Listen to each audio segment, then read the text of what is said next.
Bilang isang mamamayang Pilipino, nakikiisa ako sa panatang. Huwag magsayang ng kanin o bigas. Magsasaing ako ng sapat lamang. Sisiguraduhin tama ang pagkakaluto nito.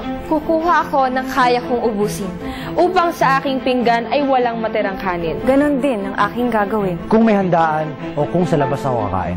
Ang brown rice o pinawa ay susubukan kong kainin. Pati na ang ibang pagkain. Bukod sa kanin tulad ng saba, kamote at mais. Ituturo ko sa iba ang responsableng pagkonsumo nang mabigyang halaga ang pagod ng mga magsasaka. At nang makatulong na maging sapat ang bigas sa Pilipinas. Aming isa sa puso ang panatang ito. Sa bawat buting ng bigas o kanin na aking matitipid, ay may naging masasasagit.